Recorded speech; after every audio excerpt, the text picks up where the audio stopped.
नमस्कार healing buddies. मेडिटेशनच्या part 1 मध्ये आपण सगळ्या सोप्या प्रश्नांची उत्तरं दिली की मेडिटेशन कोणी करावं, कधी करावं, कसं करावं. आता पार्ट 2 मध्ये आपण बघणार आहोत की मेडिटेशनमध्ये असे काय मॅजिकल चेंजेस ब्रेन किंवा बॉडीमध्ये होतात की प्रत्येक जण आपल्या मागे लागतो की मेडिटेशन करा. मेडिटेशन हे ब्रेनसाठी सर्वोत्तम ॲक्टिव्हिटी आहे रेस्ट आणि रिजनरेशनची. ब्रेनमध्ये वेगवेगळ्या प्रकारची कनेक्शन्स यावेळेला फॉर्म होतात. ब्रेनमध्ये ज्याला आपण न्यूरोप्लास्टिसिटी म्हणतो, म्हणजे वेगवेगळे न्यूरल ट्रॅक्स तयार होणं, ही ॲक्टिव्हिटी असते. ब्रेन रिजनरेट होत असतो.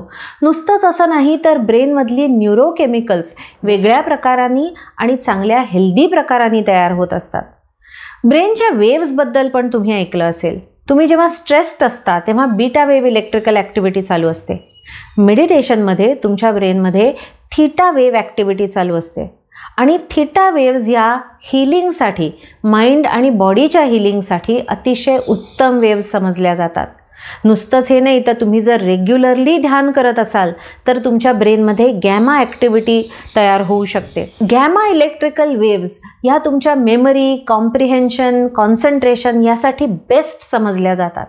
मला तर असा अनुभव आहे की एखाद्या कॉम्प्लिकेटेड केसबद्दल मी विचार करत असीन किंवा एखाद्या लेक्चरमध्ये एखादा कॉम्प्लेक्स पॉईंट कसा मांडावा हे कळत नसेल तर झोपेमध्ये या गोष्टींची उत्तरं मिळतात. म्हणजे झोपेमध्ये एखादी थेरपी इनोव्हेटिव्हली मला कशी करता येईल हे मला सुचतं. याचं कारण असं की गॅमा वेव्हची स्पेशालिटीज अशी आहे की तुमचा ब्रेन जेव्हा अतिशय शांत असतो तेव्हा गॅमा वेव्स तुम्हाला हायेस्ट क्रिएटिव्ह ॲक्टिव्हिटी देतात. असं म्हणतात की तुम्ही रेग्युलरली ध्यान करत असलात तर तुमचा वर्किंग टाईम 20 ते 30% कमी होतो. म्हणजे 10 तासांचं काम तुम्ही 7 किंवा 8 तासात कंप्लीट करता, तेही हायेस्ट क्रिएटिव्हिटीसह. त्यामुळे तुम्ही जर इंटेलेक्च्युअल व्यक्ती असाल तर मेडिटेशन मस्ट आहे तुमच्यासाठी.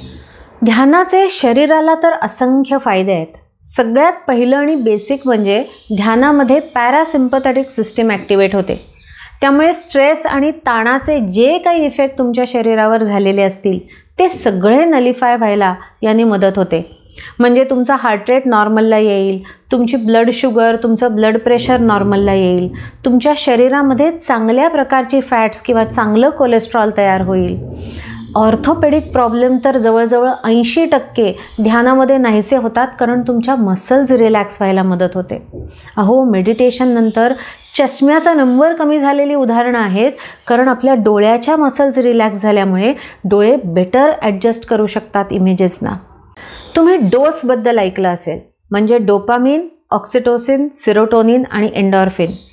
डोस ही 4 अत्यंत उत्तम न्यूरोकेमिकल्स आहेत जे आपल्याला आवश्यक असतात आणि ध्यानामध्ये ही न्यूरोकेमिकल्स तयार व्हायला ॲक्च्युली खूप पोषक वातावरण तयार झालेलं असतं.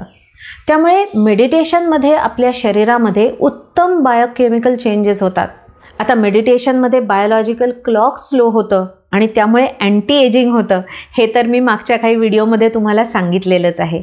त्यामुळे शरीरासाठी आणि हीलिंगसाठी मेडिटेशन अतिशय फायदेशीर आहे. सबकॉन्शियस माइंड ह्या सगळ्यामध्ये कसं प्ले करतं तर जेव्हा तुम्ही शांत बसता आणि तुमची ब्रेन स्टेट चेंज होते तेव्हा ॲक्च्युली तुम्ही सबकॉन्शियस माइंडशी कनेक्ट होत असता. त्यामुळे तुम्ही जर का अर्धा पाऊण तासाच्या वर मेडिटेशन करायला लागलात तर तुम्हाला असा अनुभव येईल की तुमच्या दाबून टाकलेल्या इमोशन्स हळूहळू वरती यायला सुरुवात होईल. आता काही लोक जेव्हा नव्याने तासभर मेडिटेशन करायला लागतात तेव्हा ते ॲक्च्युली मनाने डिस्टर्ब व्हायला लागतात, सॅड व्हायला लागतात, राग यायला लागतो किंवा जेलसी फील व्हायला लागते. याचं कारण असं की ज्या इमोशन्स तुम्ही एक्नॉलेज न करता मनामध्ये नुसत्या खोलवर दाबून टाकलेल्या असतात, मेडिटेशननी त्या हळूहळू वरती यायला सुरुवात होते. आणि लक्षात घ्या, ही हीलिंगची प्रोसेस आहे. ही प्रोसेस एक्सपेक्टेड आहे आणि त्यांनी तुमचं मन अधिकाधिक ताजंतवानं होणार आहे. त्यामुळे तुमच्या दाबून टाकलेल्या गोष्टी जर वरती येऊन तुमचं मन ते बाहेर टाकून देऊ शकत असेल तर साहजिकच हळूहळू तुमचं मन शांत, न्यूट्रल आणि हेल्दी फील करायला लागतं. मेडिटेशनने नुसतीच मनातली निगेटिव्हिटी दूर होत नाही तर आपण ही थॉटलेस स्टेट आहे असं म्हटलं आहे. त्यामुळे मनातली जे निगेटिव्ह बिलीफ्स असतात ते न्यूट्रलाइज व्हायला या वेळामध्ये मदत होते. आणि एपिजेनेटिक्स असं सांगतं की जर तुम्ही डीप मेडिटेटिव्ह स्टेटमध्ये गेलात तर तुमचे DNA रिजनरेट व्हायला आणि हेल्दी DNA बनायला ॲक्च्युअल मदत होते. तुम्ही आता समजू शकाल की मेडिटेशन आपल्या हिलिंगसाठी, आपल्या चांगल्या मेंटल, इमोशनल आणि होलिस्टिक हिलिंगसाठी किती मॅजिकल गोष्टी करू शकतं.